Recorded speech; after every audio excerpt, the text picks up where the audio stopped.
কিন্তু ঈমান তার নাই। আছে হলো নেক আমল, নেক কাজ, ভালো কাজ। কেমন ভালো কাজ করেছে? ধরে নেন তার ভালো কাজের স্বীকৃতি দিতে পৃথিবী তাকে গোল্ড মেডেল দিয়েছে। যেমন যেমন এই পৃথিবী থেকে বিদায় নেওয়া এক তথাকথিত মহিষী নারী, তার নাম মাদার তেরেসা। এ মাদার তেরেসা এ নারী এই পৃথিবীতে ছিল। সে মানব কল্যাণ, জনকল্যাণ এ পরিমাণে কাজ করেছে যে সে জনকল্যাণ আর মানব কল্যাণে নিজেকে এমন ভাবে আত্মনিয়োগ করেছে, জীবনে সে বিয়েটা পর্যন্ত করে নাই, চিরকুমারিত্ব বরণ করেছিল। সে বিয়ে করলো না কেন? তার থিওরি হলো, আমি যদি কাউকে বিয়ে করি তাহলে তাকে তো কিছু টাইম দিতে হবে। ওই টাইমটুকু আমি সৃষ্টির শ্রেষ্ঠ মানব কল্যাণ আমার ব্যাহত হবে, আমি মানব কল্যাণ থেকে দূরে সরে যাব। তখন না, এটা আমার দরকার নাই। আমার জীবনের রুচি, আমার জীবনের স্বাদ, আমার যৌবনের স্বাদ, এটা আমার দরকার নেই। আমি আমার টোটাল লাইফ এবং আমার জীবন এবং যৌবনের সকল মজাকেই বিলি করলাম সৃষ্টির শ্রেষ্ঠ মানব কল্যাণে। মেয়েটা কিন্তু অনেক ভালো কাজ করেছে, যার কারণে দুনিয়া তাকে কয়েকবার গোল্ড মেডেল দিয়েছে। কয়েকবার তাকে গোল্ড মেডেল দিয়েছে মানব সেবায়। কিন্তু সেই মেয়েটি পৃথিবী থেকে চলে গেছে, সে ইমানদার ছিল না। বলুন তো দেখি, এই মেয়েটি কি জান্নাতি হবে? একটু জোরে বলেন না কেন? জান্নাতি হবে? কোনোদিন কি জাহান্নাম থেকে মুক্তি পাবে? কেন? নেকির কাজ তুমি যতই করো, তুমি বাইতুল্লাহকে নতুন করে নির্মাণ করে দাও তোমার টাকা দিয়ে, তুমি মসজিদে নববীকে এক্সটেনশনে তোমার সম্পদ অনেকটাই তুমি ব্যয় করে ফেলো, এই জাতীয় আরো আরো আরো উন্নত থেকে উন্নত যত কাজই তুমি করো, কিন্তু তোমার ভিতরে যদি বিশ্বাসের এই সম্পদ না থাকে, ঈমানের সম্পদ না থাকে, তাহলে সারা দুনিয়ার সমস্ত নেক কাজ তুমি একা করলেও এই নেক কাজের প্রতিদানে দুনিয়াতে তুমি সম্মান পাবে, মর্যাদা পাবে, সুখে থাকবে, কিন্তু মরণের পরে তোমার সাথে জান্নাতের দেখা হবে না। খুব ভালো করে বুঝবেন, কোন একজন মানুষ একটা নেকির কাজ করতে পারে নাই, কিন্তু বিশ্বাস তার ছিল আল্লাহর প্রতি, পরপারের প্রতি, ফেরেশতাদের প্রতি, আসমানি কিতাবের প্রতি বিশ্বাস তার ছিল, ঈমান তার ছিল, আছে, এবং সে ঈমান নিয়েই কবরে গেছে। ঈমান ভেঙ্গে যায় নাই, তবে তার ঈমানটা ছিল একেবারে দুর্বল। একেবারে দুর্বলওয়ালা ঈমান যদি ঈমান নিয়ে শুধু কবরের জগতে ঢুকতে পারে, তাহলে তার আমল নামায় যদি গুনাহ, নেকি নাই, গুনাহ অথবা নেকি আছে একদম কম, বলে এই লোকের তেমন কোনো পেরেশানি নাই। এই লোকটা যদি পৃথিবীতে 3 অপশনের কোনো এক অপশন রেখে যেতে পারে, অথবা 3 অপশন যদি তার জন্য থাকে, তাহলে তার কোনো তেমন পেরেশানি নেই। আল্লাহ পাকের রাসূল বলেন, ইদা মাতাল ইনসানু ইনকাতা আনহু আমালুহু ইল্লা মিন সালাস। মানুষ যখন মরে যায় তখন তার আমলের সকল দরজা বন্ধ হয়, তবে 3টা দরজা খোলা থাকে। কথার কথা বলি, পুরো একজন মানুষ একেবারে টাকরা নওজোয়ান, 24-25 বছর বয়স, তার দেখতে বড় সুন্দর, সুঠাম দেহের অধিকারী, অসুস্থতা বলতে কিচ্ছু তার নাই। শোনা যায় না? হায় হায়,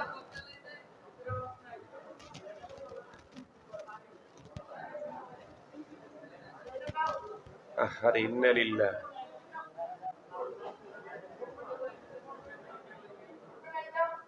দিচ্ছে দিচ্ছে দিচ্ছে দিচ্ছে, একটু সময় দেন। বেশি লোক কথা বললে কাজ পিছিয়ে যাবে। আজান কখন? হ্যাঁ, 4:15। ঠিক আছে, অসুবিধা নেই, 4:15 মধ্যে বিশেষ করে। এটা হয়। আলহামদুলিল্লাহ, লাগাইতে হবে। এখন শোনা যায়? আলহামদুলিল্লাহ। আমি বলতেছিলাম যে একজন মানুষ একেবারে টাকরা জওয়ান, 24-25 বছরের একজন যুবক, এই যুবক মনে করছে তা আমার শরীরের কোনো একটা পার্টস তো নষ্ট না, আল্লাহ আমাকে হয়তো আরো 20-50 বছর দুনিয়াতে বাঁচাবেন। এই জন্য আপাতত দুনিয়াদারির জন্য খুব মেহনত করতেছে, নিজের আখেরাত গুনাহ মাপ দেওয়া, আখেরাতের পুঁজি করা, এদিকে তেমন একটা অগ্রসর হতে পারে নাই। কিন্তু হঠাৎ করে আকস্মিক তার মৃত্যু হয়ে গেল। তাহলে এই লোকটা মারা গেল, ঈমান তো তার আছে, কিন্তু পরপারের যেই পরিমাণে পুঁজি নিয়ে যাওয়া দরকার ছিল সেই পুঁজি তার কাছে নেই। পুঁজি প্রচুর শর্ট, একেবারে অল্প কিছু নেকি নিয়ে গেছে, এবং অনেক গুনাই তার আমলনামায় এখনো রয়ে গেছে, যে গুনাহগুলা মাফ করা এক কবরে যাওয়ার কথা ছিল, কিন্তু উনি মাফ নেওয়ার সুযোগটা পান নাই। তাহলে কি হবে?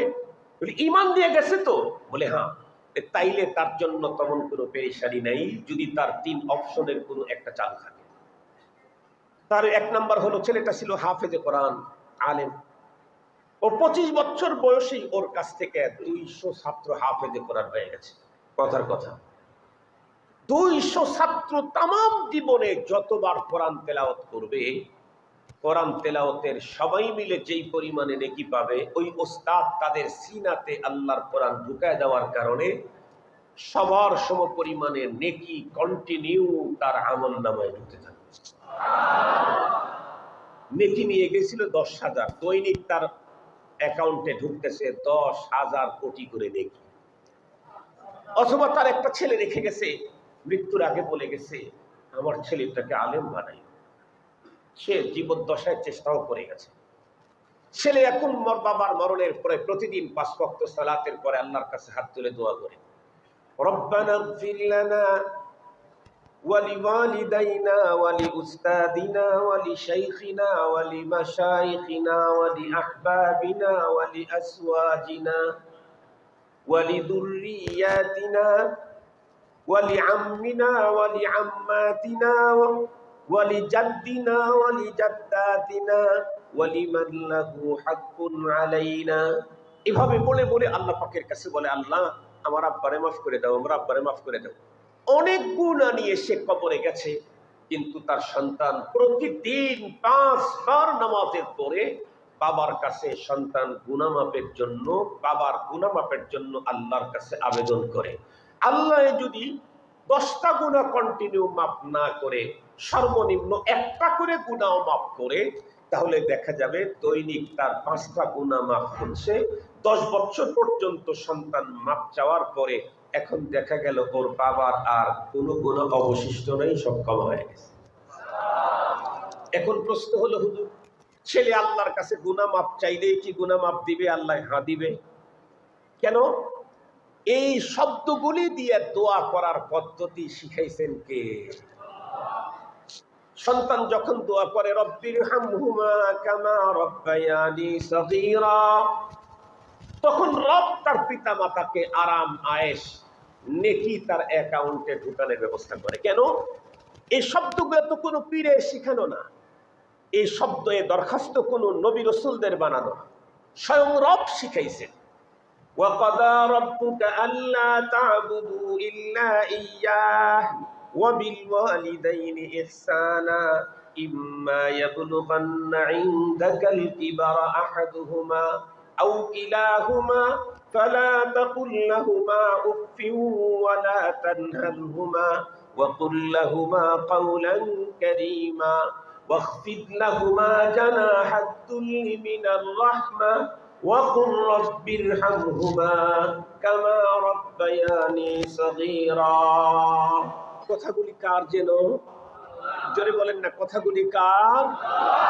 আল্লাহ যেই শব্দ দিয়ে আমাকে দরখাস্ত দেওয়ার অর্ডার করেছেন, সেই শব্দই যদি আমি ব্যবহার করি, এই দরখাস্ত না মঞ্জুর হওয়ার কোনো সম্ভাবনাই নাই। কিন্তু গুরুত্বপূর্ণ, সবচাইতে গুরুত্বপূর্ণ যে মেসেজটা আমি আপনাদের কাছে দিতে চাচ্ছি, সেটি মনে রেখেন। একদম কঠিন দুর্বল থেকে দুর্বল ঈমান নিয়ে, অনেক গুনার বোঝা মাথায় নিয়ে, একেবারে অল্প কিছু নেকি নিয়েও যদি কেউ কবরবাসী হয়, সেই লোকটাও পরপারে মুক্তির অবস্থা অবশ্যই থাকবে তার জন্য। হইতে পারে সাজা তাকে ভোগ করতেই হবে না, যদি তার আপনজন তার মাগফিরাতের ব্যবস্থা করে, আল্লাহ পাকের কাছে তার অ্যাকাউন্টে পর্যাপ্ত পরিমাণে নেকি ঢুকিয়ে দেয়। হয়তো তাকে আর কোনো শাস্তিই নিতে হবে না, কিন্তু মনে রাখেন পাক্কা ইমানদার মোল্লা বাড়ির ছেলে, ছোটবেলায় 5 ওয়াক্ত নামাজ পড়েছে, দিনদারি তার ভিতরে কম ছিল না। দাদা ছিল 10 গ্রামের মাত্র একজন মোল্লা এবং মা ছিল বড় দিনদার। উনিও ছোটবেলায় বড় ভালো ছিলেন, ঈমান তার পরিপূর্ণ ছিল। কিন্তু চলতে চলতে চলতে চলতে চলতে চলতে এখন উনি বড় নেতা হয়েছেন, উনি অনেক বেশি টাকার মালিক হয়ে গেছেন, উনি গ্রুপ অফ ইন্ডাস্ট্রিজের মালিক হয়েছেন। তাম দুনিয়াতে তার ফ্রেন্ড সার্কেল এর বিস্তৃতি ঘটে গেছে। এখন চলতে চলতে 80 বছর বয়সে গিয়ে হঠাৎ করে যদি এমন কোনো কথা অথবা আকীদা তার অন্তরের ভিতরে ঢোকে যে আকীদার কারণে তার ঈমান ভঙ্গ হয়ে গেল, এরপরে যদি এই লোকটা মরণ হয় আর খানায়ে কাবার ইমামকে দিয়াও যদি তার জানাজা করা হয়, আর মদিনাতুল মুনাওয়ারার জান্নাতুল বাকিতেও যদি তাকে মাটি দেওয়া হয়, আর পৃথিবীর সমস্ত মানুষ মিলেই যদি তার রুহের মাগফিরাতের কামনা করে, একটা গুনাহ মাফ হবে না। কেন? ঈমান এনেছিল, ঈমান নিয়ে কবরে যেতে পারে নাই, কবরে যাওয়ার আগে ঈমান ভঙ্গ করে গেছে। নামাজ শুরু করলে বলেন তো দেখিয়ে নামাজ ভেঙে যেতে পারে না পারে না? ওযু করলে সে ওযু নষ্ট হতে পারে না পারে না? নাকি ছোটবেলায় এক ওযু করছেন সে ওযু দিয়ে আজকে আসরের নামাজ পড়বেন? কথা বলেন না কেন? কেন পারেন না? ওযু ভঙ্গের কারণ আছে।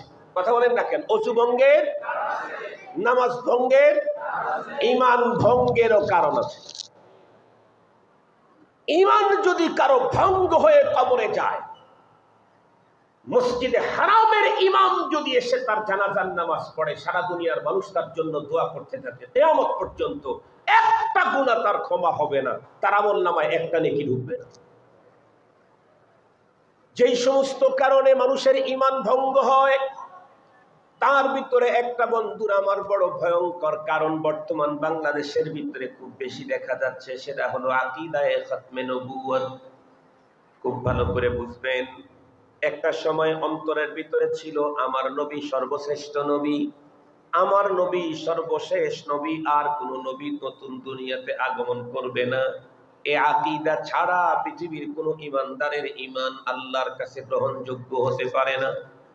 কিন্তু অনেক বড় বুদ্ধিজীবী ফ্রেন্ড সার্কেল অনেক বেশি বেড়ে গেছে।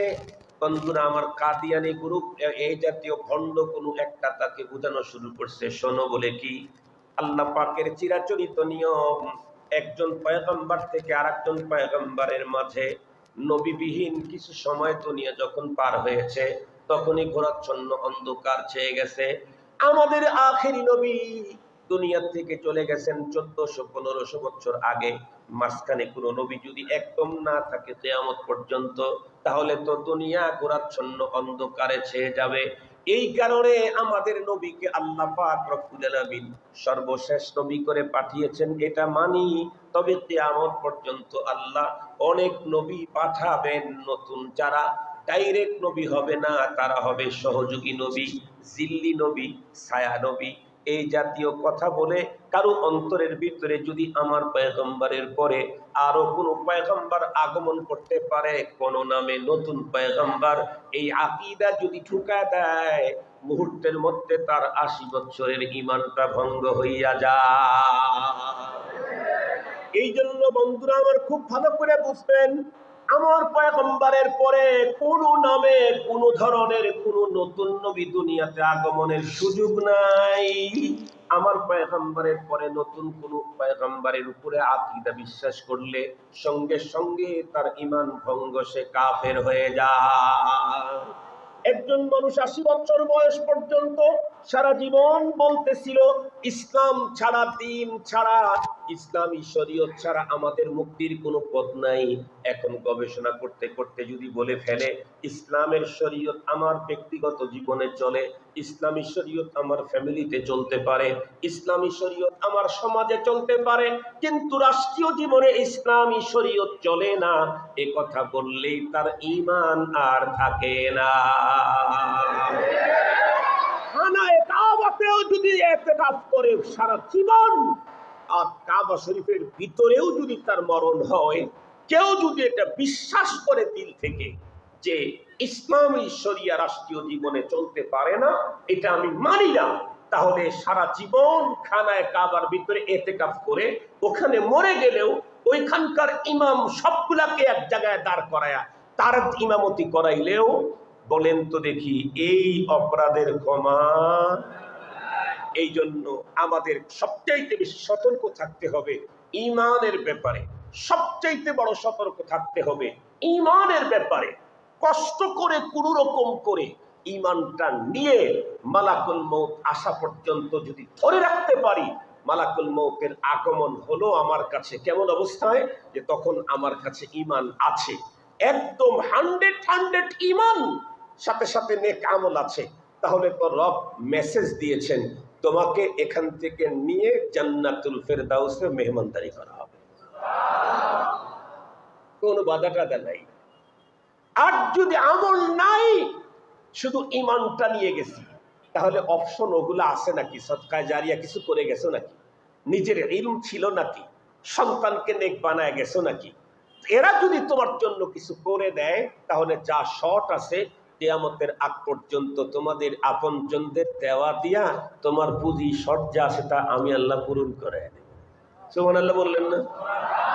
কিন্তু যদি ঈমানটা যদি দুর্বল হয়, তবুও তোমাকে পরপারে কোনো একদিন জান্নাত দেব, মরণের আগে যেন ঈমান ভঙ্গ না হয়। ঈমান ভেঙ্গে গেলে কিন্তু সারা দুনিয়া মিলে তোমার একটা গুনাহ মাফ করাইতে পারবে না। আখিরাতে যদি কোনো নবী রাসূল তোমার ব্যাপারে সুপারিশ করার কোনো পারমিশন থাকবে না। পারমিশন থাকলে তো বিশ্ব নবীজি তার চাচা আবু তালেবের জন্য প্রথম সুপারিশ করতেন। কথা বলেন না কেন? আল্লাহ পাক আমাদের ঈমানকে মজবুত করে রাখার তৌফিক দান করুক। ওয়া আখিরু দাওয়ানা আলহামদুলিল্লাহি রাব্বিল আলামিন। আসসালামু আলাইকুম ওয়া রাহমাতুল্লাহি ওয়া বারাকাতুহু।